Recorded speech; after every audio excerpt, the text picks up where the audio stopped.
Thank you. All right, I'm going to do my best to be heard. I'm going to take my job seriously as the last speaker to send you out with some inspiration, too. So, my story, I'm going to remove this. My story in Tucson starts about a year and a half after I moved here to go to graduate school from Flagstaff, where I mostly grew up. I was still getting used to living in Tucson, driving everywhere, driving fast. Suicide lanes had recently been banished, but you could still definitely see remnants of them all over. It was confusing. People lived far away. It wasn't walkable. I was only sort of tepidly into biking at this time. I was a fair weather biker for sure. And so one night, I got in my car, drove downtown to meet some friends down at the Great Cover-Up at Club Congress. This was in December.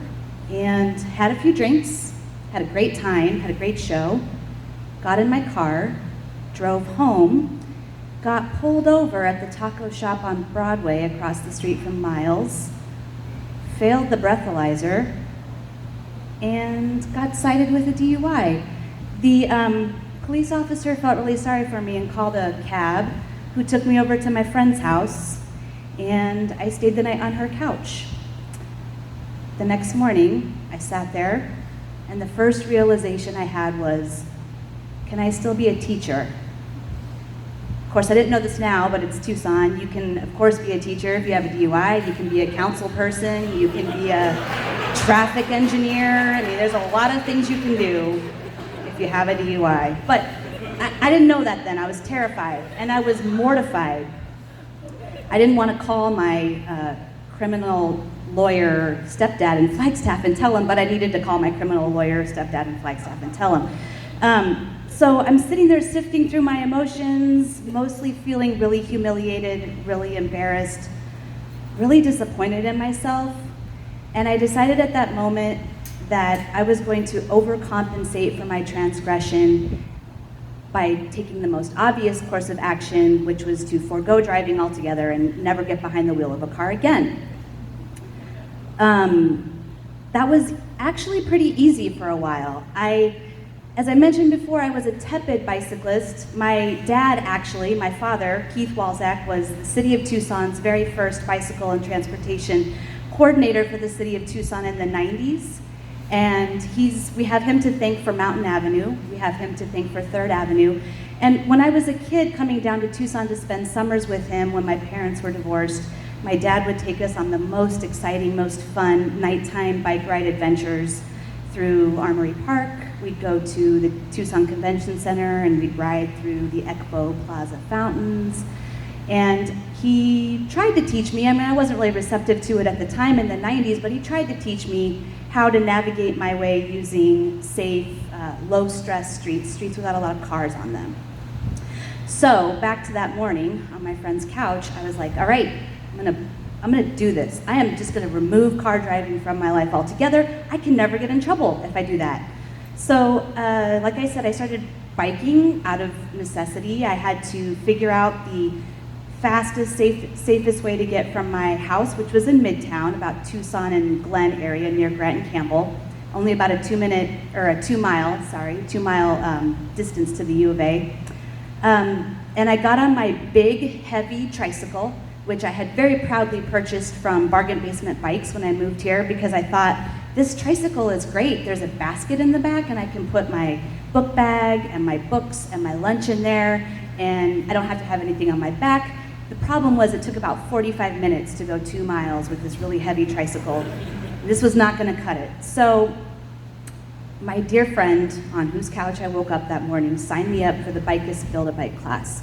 And if you've never been to Bicus, when it was located in the basement of the Citizens Warehouse at 6th Street and 9th Avenue, you really missed out on a part of Tucson's subculture that, although still exists in its form, the basement at Bicus was fascinating. You would go down this definitely not Americans with Disability Act accessible concrete ramp that was hand dug by volunteers and find yourself in this dark, dank, musty basement, which in the summertime would have like at least 2 different swamp coolers going, and there was graffiti and murals and all these people with punk rock haircuts that were there to teach you how to be self-reliant and how to recycle everything. If you couldn't refurbish, rebuild, repurpose, reuse, or turn something into art, what are you even doing buying it? That was the ethos at Bicus.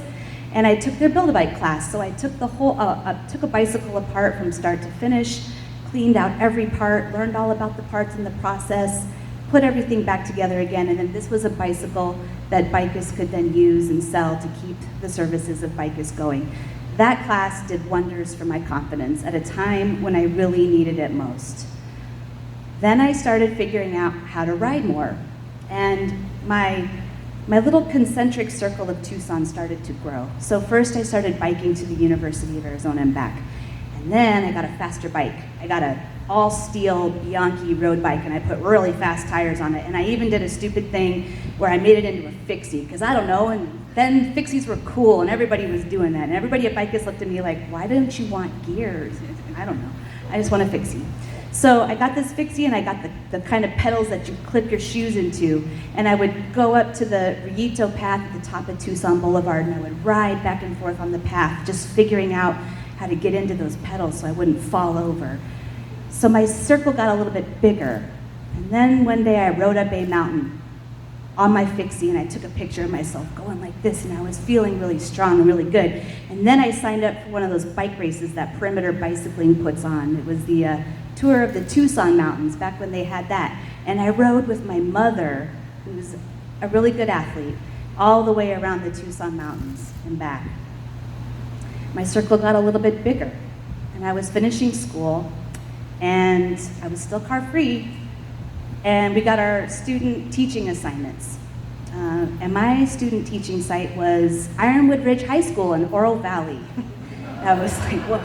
So by this time I had met some really great people, including my future life partner who's here tonight, and they were teaching me the skills for like how to navigate long distances on Tucson city streets using the low stress route. So I plotted out this route that could get me up to Ironwood Ridge.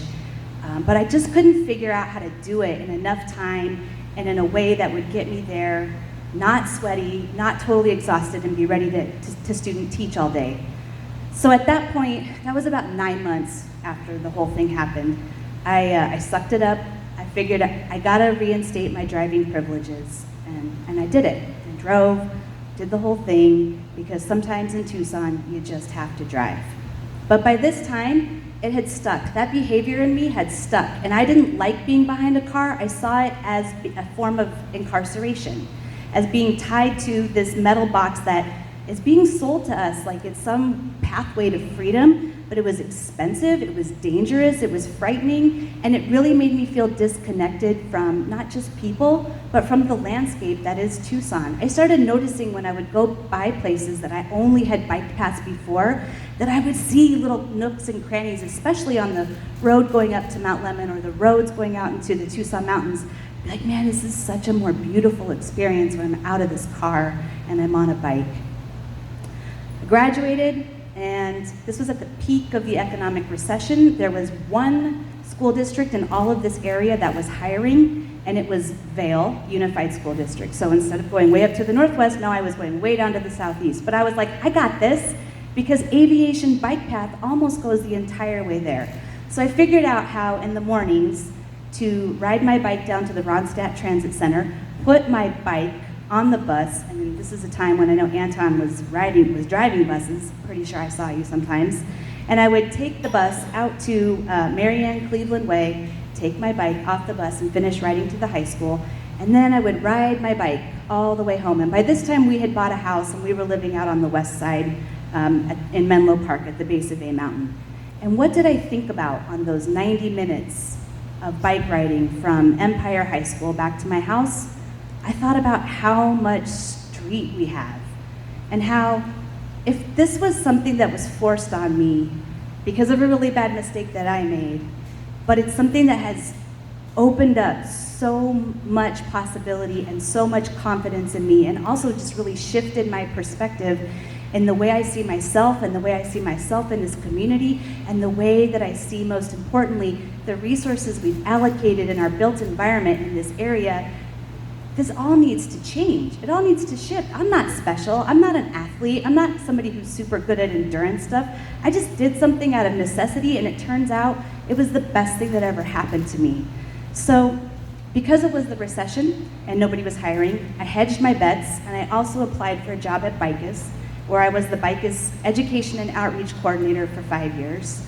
I got involved in bicycle advocacy. I started a youth summer bike camp that Anton's son was in. I did all this stuff, and I wanted to do more. I was still teaching, but I also wanted to get involved in policy, and I wanted to shift Tucson's prioritization and allocation of resources so that everybody could experience what I was learning was the most valuable way to reconnect to people and to reconnect to myself.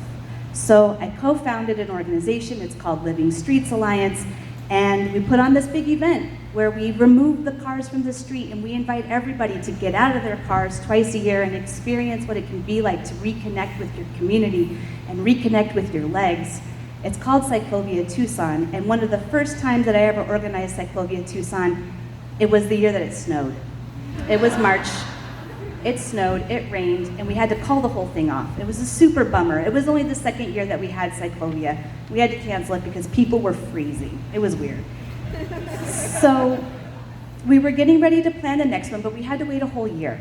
And what we did, some friends and I decided that we would buy a ticket on the Amtrak from downtown Tucson to Los Angeles' Union Station, and we would go ride in their event called Cyclavia, right? They do the little thing, Cyclavia, so it's like LA. And we put our bikes in boxes, and we put them on the train station. We rode down to the train station, put our bikes on the train, sat on the train for, I can't remember, I think it was overnight, 8 hours. Woke up the next morning, we were in LA. We took our bikes off the train, put them back together again in the train station, and just rode out the front of Union Station. And the streets in Los Angeles were closed. And there were bikes and people everywhere, and we could just walk. We could just ride our bikes right into the event.